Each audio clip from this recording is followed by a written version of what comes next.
Hi hello నమస్తే welcome to our channel. ప్రస్తుతం మనతో పాటు ఉన్నారు సీనియర్ అడ్వకేట్ లక్ష్మీ కట్ట గారు. నమస్కారం లక్ష్మి. నమస్తే.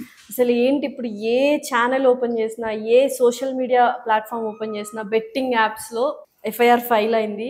సో వీళ్ళందరిని ఏం చేస్తారు అసలు? మొత్తము యూట్యూబర్స్, ఇన్ఫ్లుయెన్సర్స్ ఉన్నారు అండ్ మన social media candidates, big boss కంటెస్టెంట్లు ఒకరు కాదు అసలు వరుసగా లిస్ట్. రానా దగ్గర నుంచి రీతు చౌదరి వరకు మొత్తం అందరినీ వేశారు.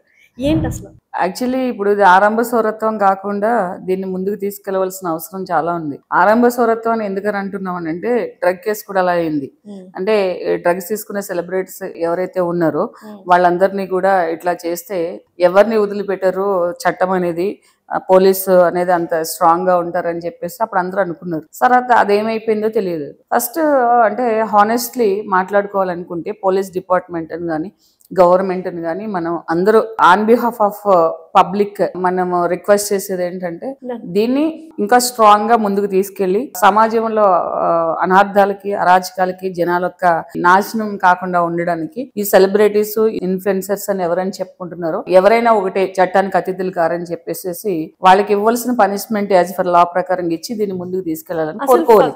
అసలు ఫస్ట్ బెట్టింగ్ యాప్స్ ఎప్పటి నుంచి ప్రమోట్ చేస్తున్నారు వీళ్ళంతా? ఎన్ని సంవత్సరాల నుంచి ఇదంతా స్టార్ట్ అయింది? అంటే ఎప్పుడైతే సోషల్ మీడియా అనేది బాగా ప్రాచుర్యంలోకి వచ్చిందో తర్వాత అందరికి మొబైల్లో, ఒకప్పుడు ఏంటంటే ఇంటర్నెట్ ఉన్న వాళ్ళకే ఈ సోషల్ మీడియా అందుబాటులో ఉండేది. తర్వాత ఏంటంటే ఇంటర్నెట్ బ్యాలెన్స్ అని వేసుకోవడం ప్రతి ఒక్కరు కూడా, అంటే ఫోన్ బ్యాలెన్స్ అయినా మానేస్తున్నారు కానీ ఇంటర్నెట్ బ్యాలెన్స్ లేకుండా ఎవరు ఉండట్లేదు. ఇమీడియట్ గా అయిపోయిన వెంటనే అది లేకపోతే ఇదో ఒక డ్రగ్ లాగా జనాలందరికీ ఇది అయిపోయింది. అంటే ఇంటర్నెట్ అనేది ప్రతి ఒక్కరికి. సో యాప్స్ ఎప్పటి నుంచి అంటే నాకు తెలిసి ఒక 2017-18 మధ్యన స్టార్ట్ అయితే 19 నుంచి కొంచెం బాగా ఎక్కువ చేస్తూ ఉన్నారు.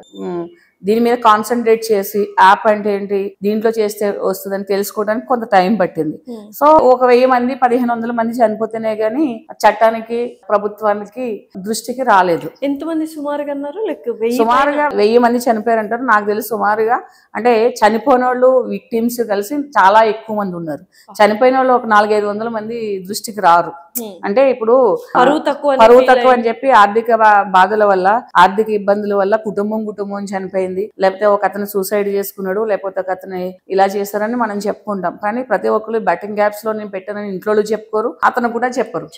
సో లోన్స్ ఉన్నాయి, లేకపోతే లోన్స్ క్లియర్ చేయలేదు, అది ఇది చెప్తారు. కానీ సో అలా ఏంటంటే తెలిసిన వాళ్ళు 1000 మంది ఉంటే తెలియని వాళ్ళు ఇంకొక 1000 మంది ఉంటారు. అయితే కొంతమంది సెలబ్రిటీస్ ఈ బెట్టింగ్ యాప్స్ ప్రమోషన్ చేసి ఇల్లులు కొనుక్కున్నారు, కార్లు కొనుక్కున్నారు, ఇవన్నీ చాలా జరిగాయి. ఎందుకంటే మనము యూట్యూబ్ ఓపెన్ చేస్తే అందరు సెలబ్రిటీస్, ఎస్పెషల్లీ మన తెలుగు వాళ్ళు ప్రతి ఒక్కరు హోమ్ టూర్లు, కార్ టూర్లు. విచిత్రం ఏంటంటేమా, మేము ఈజీగా సంపాదించేస్తున్నాము, వెదవలో చేతకాని వాళ్ళు కష్టపడి సంపాదిస్తున్నారు, మీరు కూడా ఇలాగే సంపాదించండి అని అందరిని ఇన్ఫ్లుయెన్స్ చేస్తున్నారు. అందుకే ఇన్ఫ్లుయెన్సర్స్ అని పేరు పెట్టుకున్నారు. సో ఎట్లా అనాలనేది అర్థం కాదు. కానీ తిడితే మనోభావాలు దెబ్బతినేసాయి, వీళ్ళు వచ్చి కూర్చుని చెప్తున్నారు, వీళ్ళకి పని బాటలు ఉండదని మనలాంటి వాళ్ళు తిడతారు. కానీ వాళ్ళ ఇంట్లో ఎవరైనా ఇలాంటి ప్రాబ్లమ్స్ ఫేస్ చేస్తే వాళ్ళకి ఎవరికైనా ఇలాగ వచ్చిందంటే అప్పుడు ఆ బాధ ఏంటో తెలుస్తుంది. అయినప్పటికీ కూడా మరి కార్ టూర్లు, హోమ్ టూర్లు అయితే ఓకే, సో వాళ్ళు చేయించుకున్నది ఇంటీరియర్ మనం చేయించుకోవచ్చు.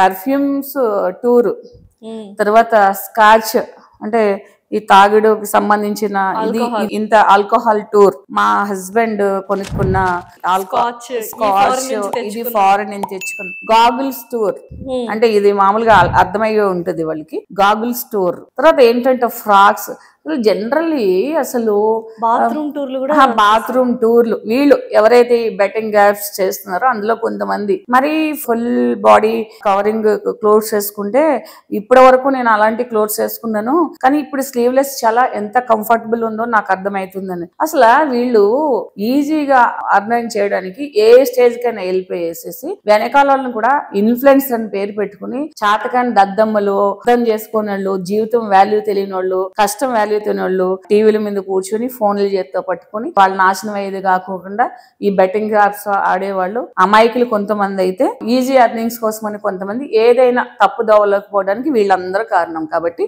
వీళ్ళ ఆస్తుల దగ్గర నుంచి ఒంటి మీద బట్టలు తప్పిస్తే మిగిలిన అన్ని కూడా ఈడీ అటాచ్ చేసుకుంటే బాగుంటదని నేను అనుకుంటున్నాను.